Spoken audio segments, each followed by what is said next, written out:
2025 సంవత్సరంలో సింహరాశి వాళ్ళకి ప్రేమ, పెళ్లి, సంతానం, ఉద్యోగంలో ఏ విధంగా ఉంది అని చెప్పేసి మనం తెలుసుకుందాం ఇప్పుడు. మనతో పాటు కొయ్య ద్వారా శ్రీనివాసరాజు గారు ఉన్నారు. ప్రముఖ జ్యోతిష్యవేత్త. ఆయన అడిగి తెలుసుకుందాం. నమస్కారం అండి గురువుగారు. నమస్కారం అండి.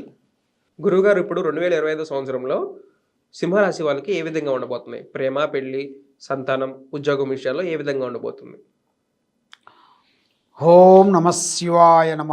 ఓం పరబ్రహ్మ పరమాత్మ మహాజగత్తుదేశతే పలయా బ్రహ్మ హరియరాత్రి గుణాత్మ సర్వగవతిగామి దర్శ దత్తాత్రేయ నమసంతిని సిద్ధి కురు కురు కురు కురు స్వహ. ప్రజలందరికీ నమస్కారము. ఈ 2025 సింహరాశి వాళ్ళకి స్థితిగతులు ఎలా ఉన్నాయి, నక్షత్ర గడియలు ఎలా ఉన్నాయి అనేది మనం తెలుసుకోబోతున్నాము. కాబట్టి ఈ రాశి వాళ్ళకి, ఈ సింహరాశి వాళ్ళకి అదృష్టము, జీవితము, లలాటకము, యోగము, నక్షత్రము, స్థానబలము, పూజ బలము. ఈ రాశి వాళ్ళకి ముఖ్యంగా అదృష్ట గడియలు అనేది చాలా విధానాలుగా వీళ్ళ తెలివితేటలు, ఆలోచన విధానము. కాబట్టి వీళ్ళు ఏ మాట కానీ ఏ విధమైనా కానీ ముఖం ముంగల మాట్లాడుతుంటారు. లోన ఒకటి బయట ఒకటి నటించే నటన వీళ్ళ దగ్గర ఉండదు. ఎవరైనా కానీ, తల్లి కానీ, భార్య కానీ, స్నేహితుడు కానీ, ఎవరు వచ్చినా కూడా ఓపెన్గా మాట్లాడతారు. పిఎం వచ్చినా ఏఎం వచ్చినా ఓపెన్గా మాట్లాడతారు. ఓపెన్గా ముఖం ముంగలే మాట్లాడతారు. ఎందుకంటే ఈ రాశి వాళ్ళకి ఆ విధానాలు కనబడుతున్నాయి. కాబట్టి ఈ రాశి వాళ్ళకి ఎక్కువగా ముఖ్యంగా బంధుమిత్రులతో కొన్ని విరోధాలు, బంధుమిత్రుల వలన కొన్ని సమస్యలు, ఆర్థికమైన ఇబ్బందులు కొన్ని కనబడుతున్నాయి. ఆరోగ్యపరంగా చాలా వరకు ఈ సింహరాశి వాళ్ళకి చాలా ఇబ్బందులు కొన్ని ఎదురయ్యే మార్గాలు కనబడుతున్నాయి. కాబట్టి మీ గ్రహస్థితి కొంచెం అనుకూలంగా లేని దాని వలన మీకు లక్ష్మీ యోగం అనేది చేతికాడికి వస్తుంటుంది, నోటికి అందుకోకుండా మిస్ అయిపోతుంటుంది. కాబట్టి ముఖ్యంగా ఈ రాశి వాళ్ళకి ప్రజలలో ఏడుపు ఎక్కువగా ఉంటుంది. అంటే ప్రజా ఏడుపు అంటారు. కాబట్టి ఏదైనా కూడా వీళ్ళు లోన ఒకటి బయట ఒకటి నటించకుండా ఇలా ఉండదాన్నే 10 విధానాలుగా చూపిస్తుంటారు. కాబట్టి దానివల్ల వీళ్ళకి నిష్ఠూరం వచ్చేస్తుంటుంది. ఈ సింహరాశి వాళ్ళకి ఎందువల్ల అంటే ఉండే ఒక ₹1,00,000 అనుకోండి, వీళ్ళ దగ్గర ఒక 10 లక్షలు ఉండేట్టుగా చూపిస్తుంటారు. కాబట్టి చూసే జనాలు ఏమనుకుంటారంటే అబ్బో వీడి దగ్గర 10 లక్షలు ఉన్నాయని అనుకుంటారు.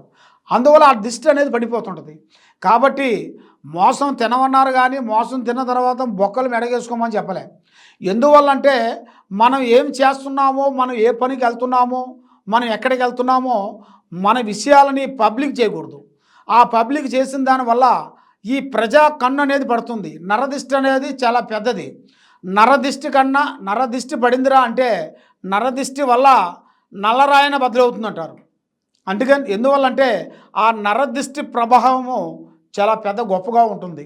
మనిషికి ఆ నరదిష్టి పడిపోయింది అనుకోండి, తిన్న పువ్వు కూడా కక్కేస్తుంటాడు. వాడికి మైండ్ పనిచేయదు, గిర్రం తిరుగుతుంటుంది, మనసు శాంతిగా ఉండదు, పిచ్చిగా ఉంటుంది, రకరకాలుగా ఉంటుంది.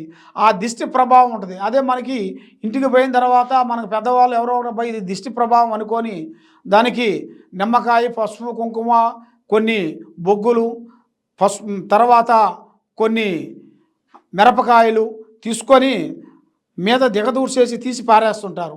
అప్పుడు ఆటోమేటిక్గా చల్లని తగ్గిపోతుంటుంది. అదే నరదిష్టి ప్రయోగం అంటారు. కాబట్టి ఆ నరదిష్టి ప్రయోగం మనిషికి ఎనీ టైం ఉందనుకోండి చాలా ప్రమాదం అయిపోతుంది. కానీ అలా ఉండదు. ఆ దిష్టి ప్రభావం అనేది అలా పడిందిరా అంటే అది కొన్ని గంటలు, కొన్ని నిమిషాలు, కొన్ని విధానాలు ఉంటాయి.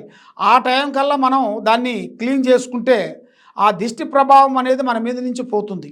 ఆ దిష్టి ప్రభావం పోయింది కానించి మీరు ఏ పని చేసినా, ఏ కార్యక్రమం చేసినా తప్పకుండా అభివృద్ధిగా పొందే యోగం ఉంది.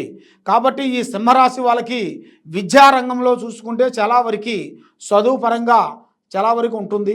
కాబట్టి జ్ఞాపక శక్తి ఎక్కువగా ఉంటుంది. వీళ్ళకి జ్ఞాపక శక్తి ఎప్పుడంటే ఒక సంవత్సరం క్రితం తిన్న విషయాలు కూడా వాళ్ళకి జ్ఞాపక శక్తి చెప్పేస్తుంటారు. పలానా టైంలో పలాన్ చేసాం పలా ఉంది అనేది ఈ మెమోరీ శక్తి అంటారు.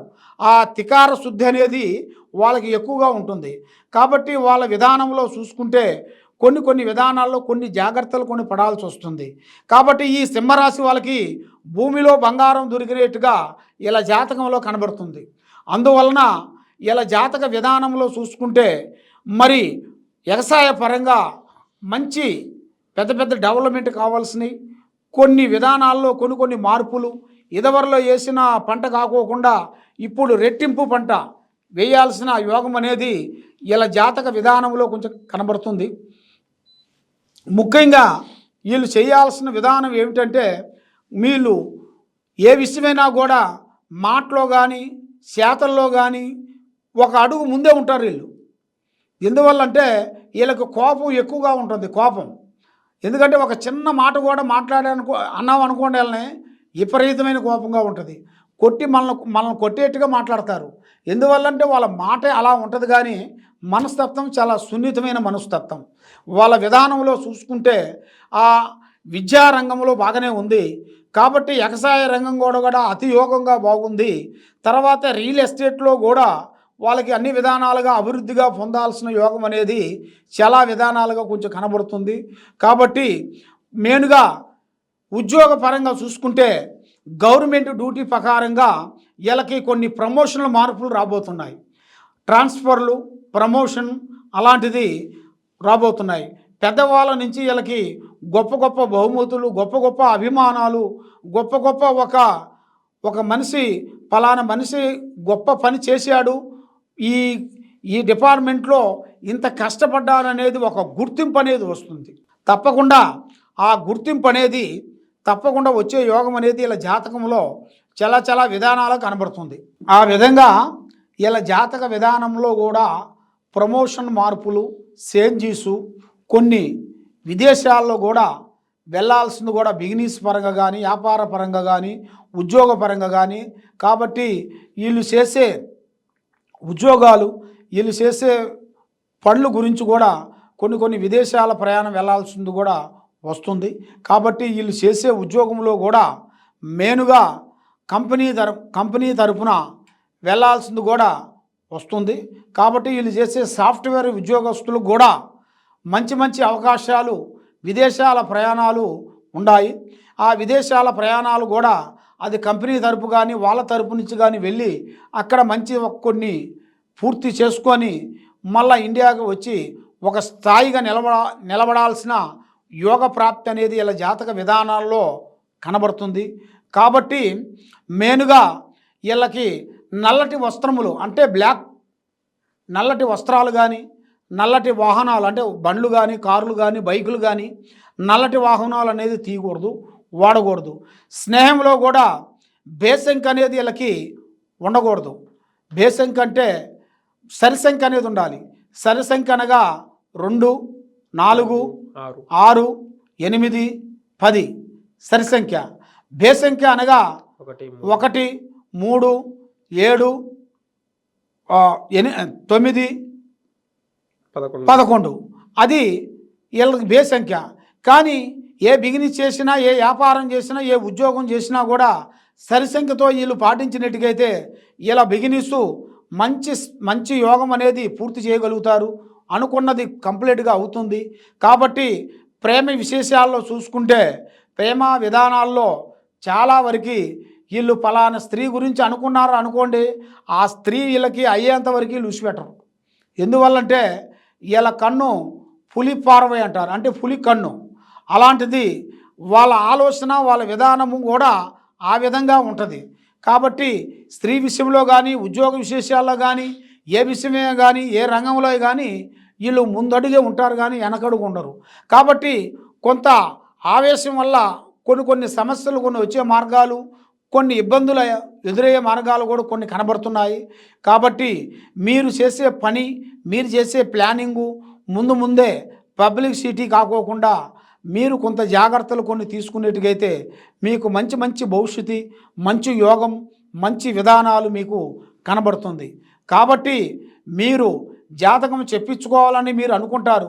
కాబట్టి మీకు డేట్ ఆఫ్ బర్త్ కొంతమందికి తెలియదు కదా, డేట్ ఆఫ్ బర్త్ ఉండదు.